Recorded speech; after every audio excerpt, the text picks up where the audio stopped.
Parduota. Paskola.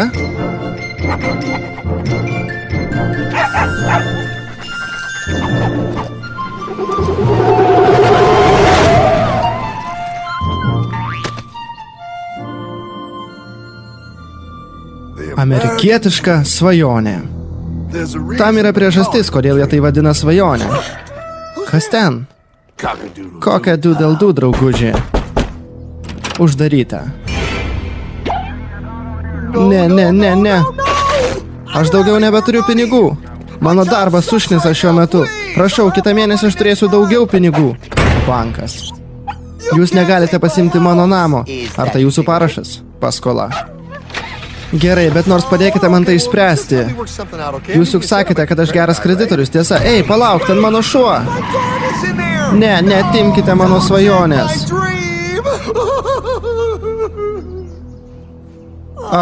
Kaip tai atsitiko?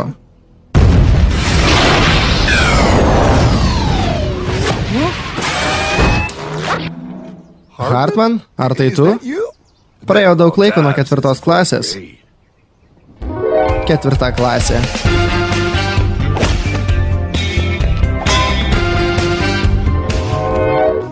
Ar tai laiko mašina? Tau nebūtina domėtis apie mano stulbinančius pasiekimus. Šok vidun. Nėra laiko. Aš turiu nueiti į banką ir atgauti savo gyvenimą. Jie pasiėmė viską. Wow, bankas dabar tau nepadės. Rankšluostis bagažinėje. Papildomi kiaušiniai, užsidėk juos, tau jų prireiks. Ar tu sugrąžinsi mano svajonę? Ne, Pailai, tu tai padarys. Aš čia, kad parodyčiau tau, ką daryti.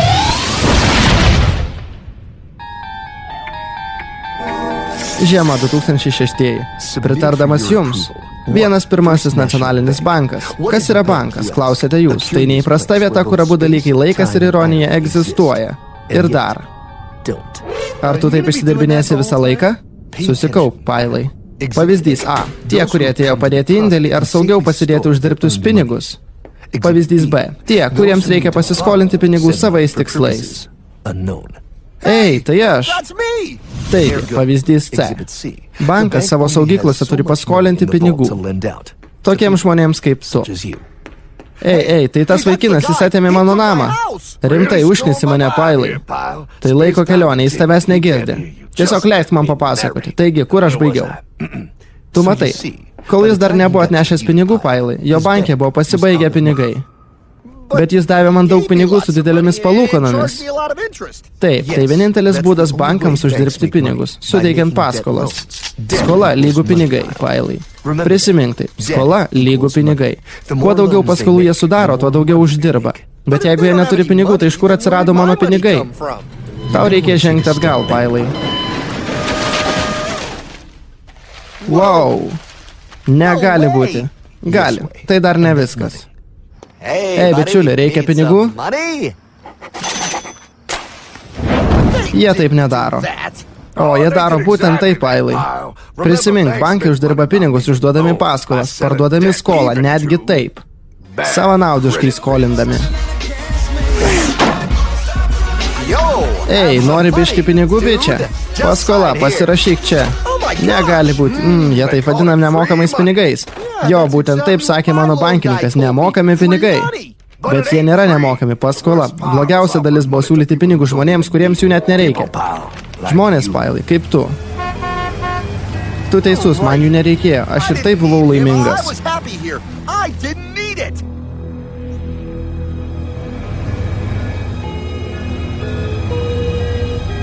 Bankas, jūsų šeima. Kodėl jis nelaimingas? Jis uždirba daug babkių. Jis galvoja. Palauk. Bingo. Matai, bankininkas skolina visiems mieste. Bet kad uždirbtų daugiau, jie turi skolinti daugiau. Daugiau? Kiek jiems jų reikia? Daugiau. Kas tai? Žiūrėk, juodasis arklys atvaro. Kreditinė kortelė.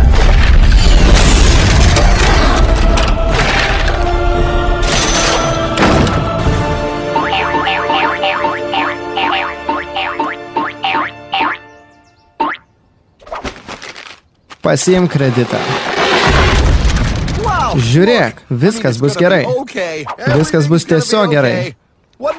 Kas dabar? Dabar, Pailai, su šiais pinigais mes gerai pasilinksminsim.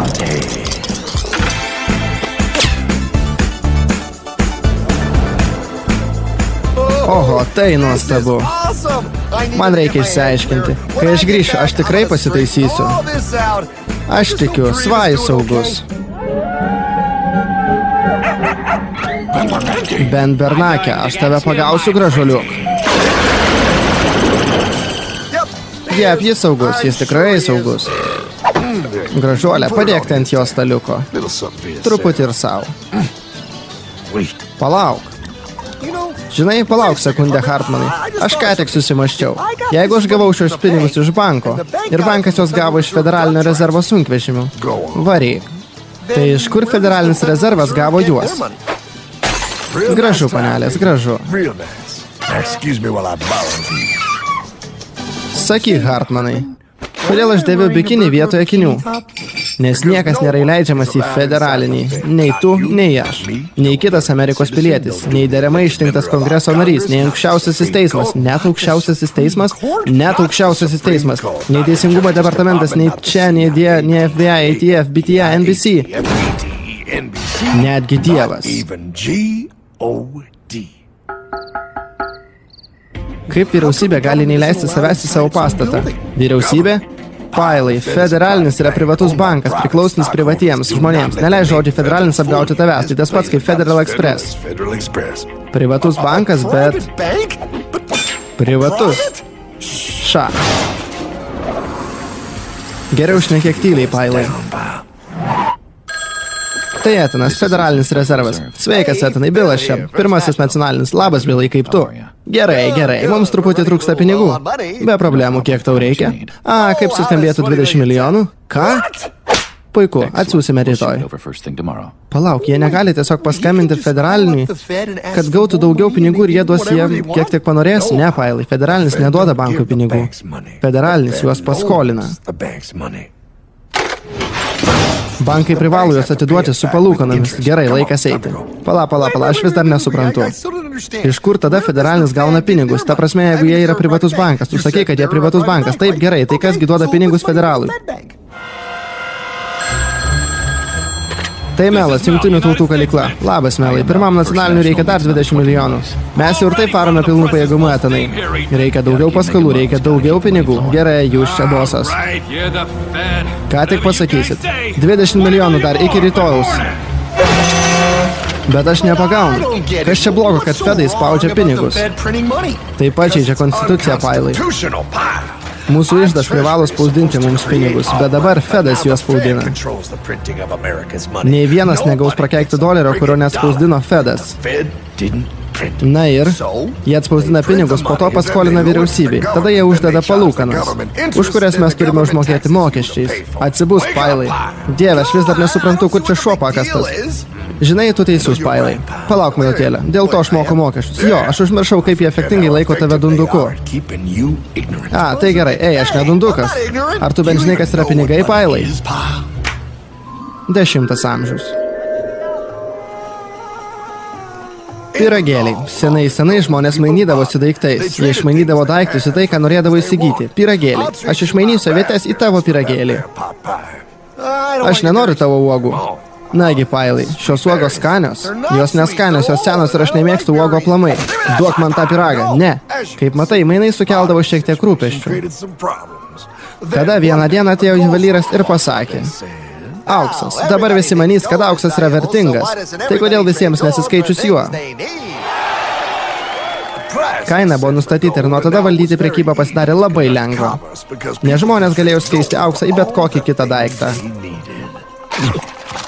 Hartmanai, wow, pažiūrėk į mano auksą.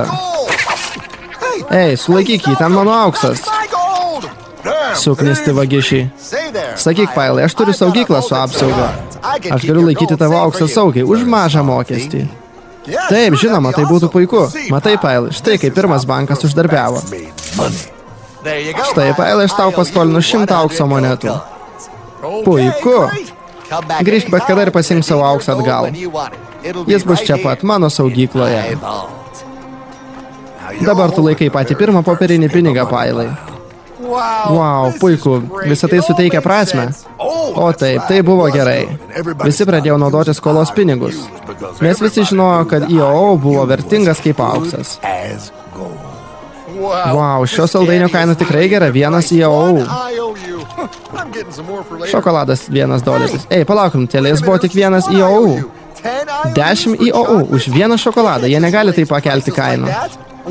Saldainių pardavėjas gali. Saldainių pardavėjas gali.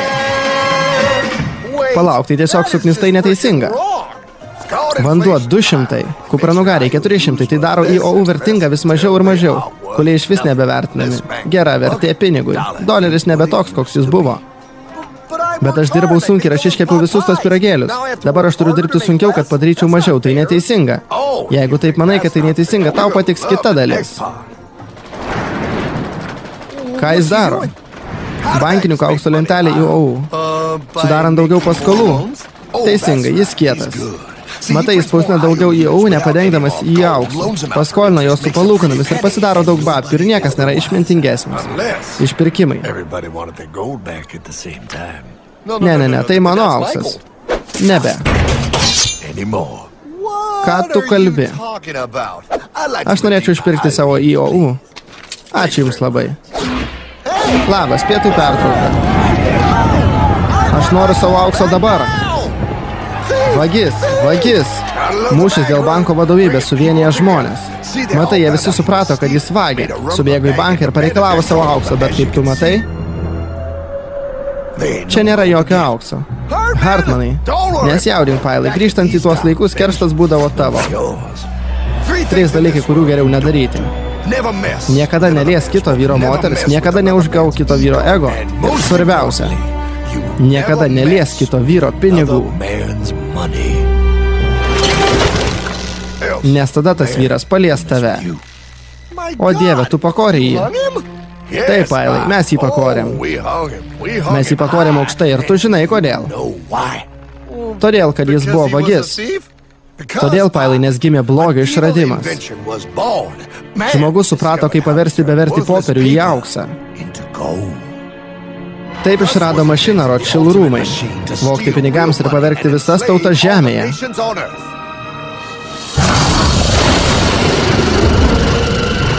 Jis gyvas. Pabaig, tu tiesiog perdedi. Aš praradau savo namą, bet... Kas tai? Paaiškink. Atominė elektrinė? Pagamina daug elektros ir truputį taršos. Didysis žmonijos išradimas. Gerai, bet ką su juo galima padaryti? 3, 2... Šūt! Atominė energija, galingas išradimas, kurio negalėjo įsivaizduoti joks žmogus. Jis gali būti naudojamas geram ir blogam. Dabar, skirtingai nei Einšteinas, juvelyras atrado, kas buvo laikyta paslaptyje. Apie tai niekados nebuvo norėta pasakyti. Šis atradimas yra vadinamas nežymių saugyklos bankininkavimu. Blogos rankose tai pavojingiau už atominę bombą. Jos rankose yra galia sunaikinti tautą, kuri atsisako šios bankininkystės sistemos. Ne. Atėjo laikas naikinti šį išradimą ir žmogų sėdinti už viso to. Tu apgailėtinas, kol Amerika nesunaikino pati savęs. Patikėk manim, Pailai. Ne, aš tik noriu susigrąžinti savo šunį. Velnes, aš pasiduodu.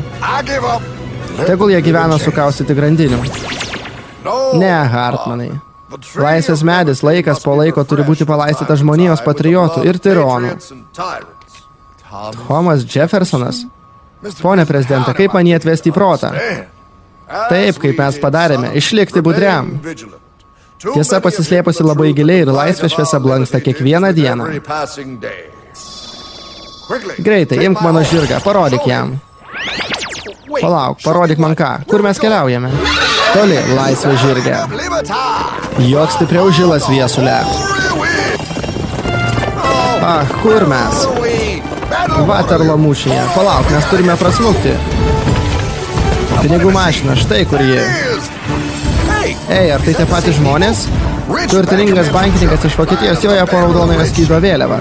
Jie finansavo abi karo pusės. Londonas, Vaterlas Barstow. Tai jis, raudonojo šarvo pasiuntinys, pašauk jį. Ne, aš nešausiu. Velnės pailai. Kas? Jis nušluostė visiems nosį pranešdamas, jog laimėjo Napoleonas. Londono raudonojo šarvo bankininkai apsimetė, jog Anglija pasmerkta ir pradėjo pardavinėti Anglijos akcijas. Anglija pradėjo pardavinėti savo beverčius pinigus. Bet Anglija laimėjo, taip? Žinoma, jie laimėjo. Bet tai buvo raudonojo šarvo triukas. Jie palaukė, kol akcijos paliko vertę skatiko ir nupirko Angliją beveik už nieką. Ką jie padarė tai? Kaip? Kai Anglijos vadovai sužinojo, jiems nebeliko nieko kito, kaip atsiduoti raudonajam šarvui. Jų pinigai dingo ir jie paliko raudonojo šarvo skolos vergai. Nuo to laiko Anglija moka valstybinius mokesčius. Tiesiai raudonojo šarvo bankininkams. Žmonės nesupranta. Bet bankininkai gyrėsi mums apie tai, ką padarė. Bekinghamo rūmai juokiasi iš mūsų išilgai visą dieną. Tai geriausias biznis, kokį tik esu padaręs. Nathanas Rothschildas. Jeigu aš galiu kontroliuoti tautos turtą, man nesvarbu, kokie jos įstatymai. Ar tai, ką man Jeffersonas norėjo parodyti?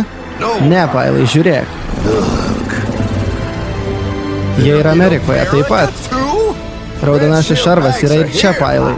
Siekiantis užkariauti mūsų amerikietišką svajonę. Svajonę, kurią turėjai, pailai, laisvo žmogaus svajonę. Jie bandė užimti mūsų tautą daug kartų ir jiems nesisekė.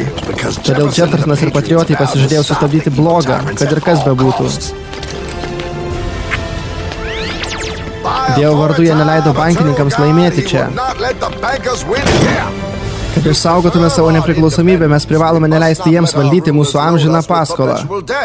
Mes turime rinktis laisvą ekonomiką ir laisvę arba perteklių ir vergovę. Thomas Jeffersonas iš tikrųjų taip sakė. Wow. Aš statau ekonomiką į pirmą ir svarbiausią respublikono dorybę. Ir visuomenės skola yra didžiausias pavojus, kokią tik galime bijoti. Tai priklausys kiekvienai kartai, kuri turės užmokėti už tai. Mes turime turėti centrinį banką, kad apsaugotume tautos finansus.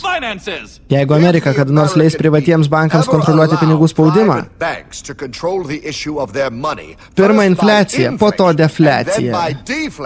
Bankai ir korporacijos vis augs ir pradės atiminėti žmonių turtą, kol jų vaikai atsibus benamiai. Tame pačiame žemyne, kurį užkariavo jų protėviai.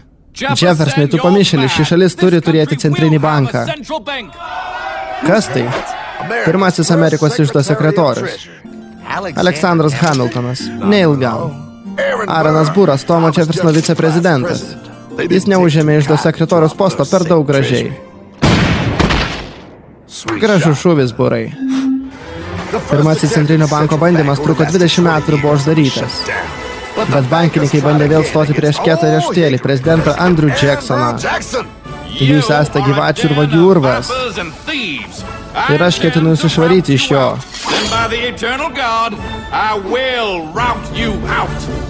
Po nesėkmingos žmogžudystės 36-aisiais Jacksonas pagaliau nugalėjo banką. Kai buvo paklaustas, koks buvo didžiausias pasiekimas gyvenimą, kietas riešutėlis atsakė: aš nužudžiau banką. Ir tai buvo jo paskutiniai žodžiai. Aš nužudžiau banką. Ir kai grįžo tikri pinigai ir tikras auksas, mūsų tauta apturėjo didžiausią plėtrą per visą istoriją. Tai buvo nuostabu, pailai.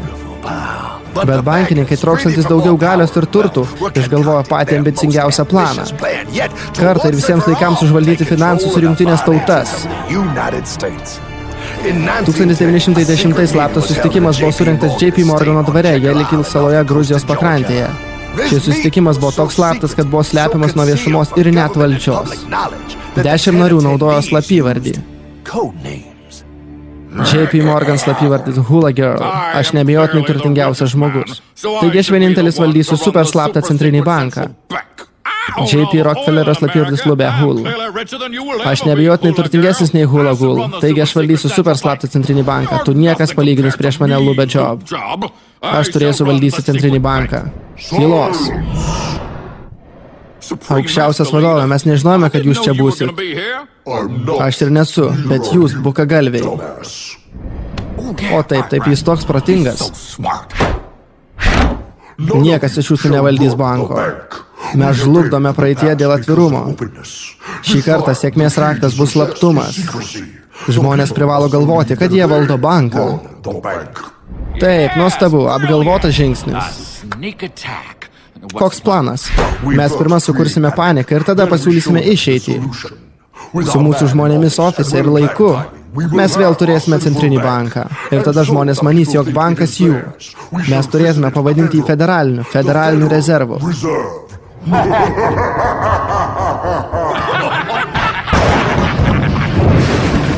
Jie sudavė gruodžio 23 1913-aisiais. Kai dauguma mūsų iš kongreso namuose valgė vaisių pyragą, tie šunsnukiai bankininkai įteikė jų iždo aktą naujai išrinktam bendrininkui, Woodrow Wilsonui, kuris jį pasirašė, kad jis net nebuvo išrinktas. Palauk, IRS? Ar aš maniau, kad jie visada turėjo IRS? Ne, Pailai, jie tai padarė mums taip pat. Federalai dabar turi neįtikėtiną galę spausdinti Amerikos pinigus. Jie skolina šios pinigus mūsų bankams ir valstybės su palūkanomis, uždėdami tiesioginę skolą mūsų pinigams, suspausdami daugiau ir daugiau, taigi kiekvienas doleris tampa mažiau ir mažiau vertingas.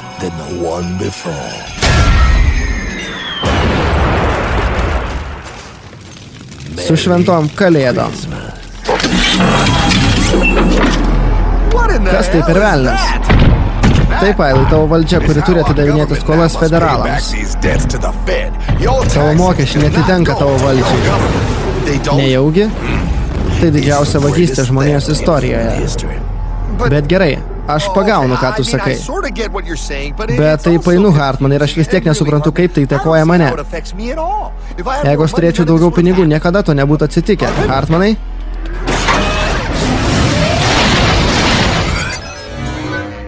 $55, wow, ką mes čia darome? Truputėlį apsipirkinėjame. Palaikyk tai. Galonas dujų 23 centai. Pašto ženklas 3 centai. Aukso uncija $35. Karšta, neįkainojama. Geriau grįžk atgal. Ei, Hartman, man reikia mano mašinos. Ar tai Michael J? Jo, jis bus sveikas. Pailai, ar sutinki, kad tu turėjai viską tą patį 55 metais? Jo, vieną štampą, vieną dujų galoną, vieną unciją aukso ir vienus namus. Mes ką tik uždirbame daug pinigų. Ei, reikia apmokėti mokesčius, bet yra smagu uždirbti visus tos pinigus. Palauk, tai neteisinga. Dabar iš tikrųjų aš turiu mažiau pinigų, aš net negaliu nusipirkti tų pačių dalykų, kuriuos pirkdavau anksčiau. IRS ir federalų infliacija daug dirba kartu. Jie net apmokestina pelną, jie apmokestina net infliaciją. Tu neturtingesnis nei 55 metais. Ar tai tau skamba teisingai ir amerikietiškai? Taip, bet kasgi mėgsta mokesčius? Aš ir taip nemėgstu IRS. Pailai, kuo didesnė infliacija sukelia, tuo daugiau tavo pinigų jie pasiema. Tai vagystė. Tu nebe šiaip moki mokesčius, tu moki mokesčius taip pat. Bet gauni mažiau. Jie atima mūsų nuosavybę mums prieš akis. Kaip ir sakė Thomas Jeffersonas. Kas tai? Jie pamatė mus. Greitai, mano kardą. Kokį kardą? Mums nereikia jūsų banko mašinos. Aš pasmerksiu jūs mirčiai, velnes, mirčiai. Pailai, Bernakis, ties 9, paklubdyk jį.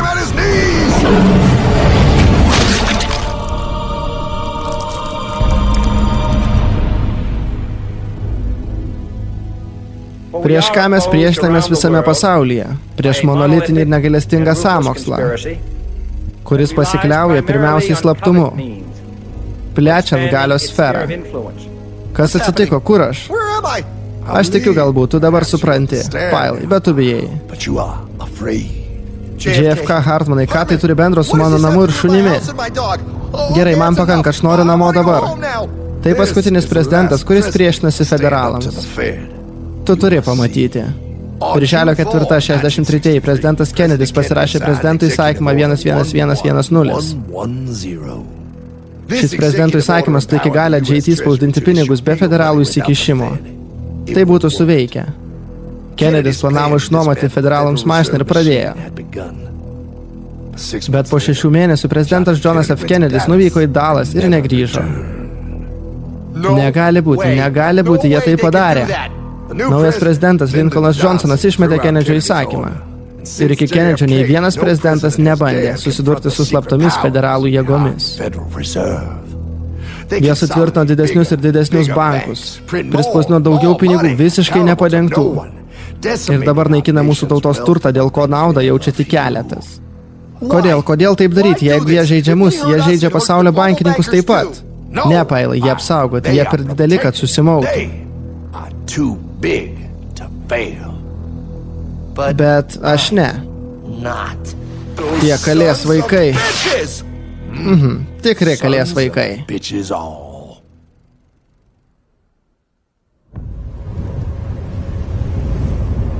Diena buvo šalta. Vėjas šiurkštus ir stiprus. Bet mes buvome apsisprendę. Bankai ir jų parazitai mus nuskaičiavo. Bet jų išpuikimas padarė juos silpnus. Ne kaip mus. Ne kaip šios didvyrius, kurie susirinko. Mes grįžome, kad atsiimtume. Hartmanai, ar tai mano šuo?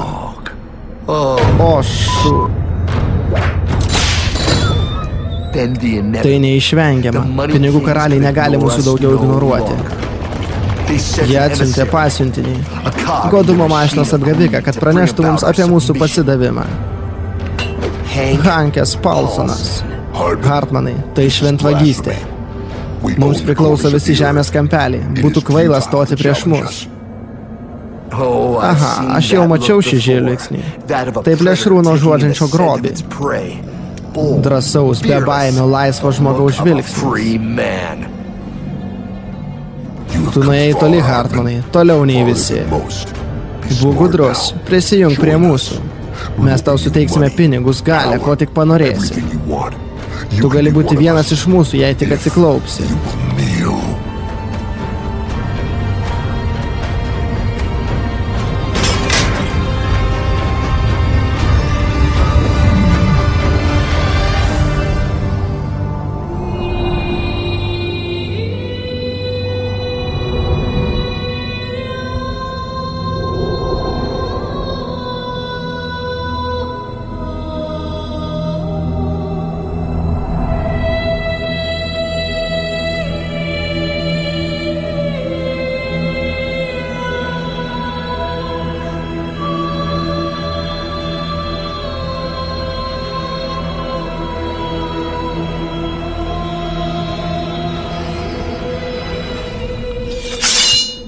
Beprotis, tu beprotis. Mes tau siūlome viską. Kaip tu manai, kas tai?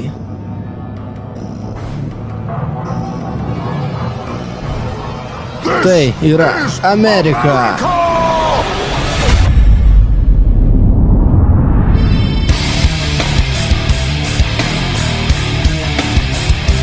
Pabaiga. Filmai garsino Geduksas, išversta ir įgarsinta TRL Team studijoje. Tas, kuris aukoja laisvę dėl saugumo, nevertas abiejų. Benas Franklinas.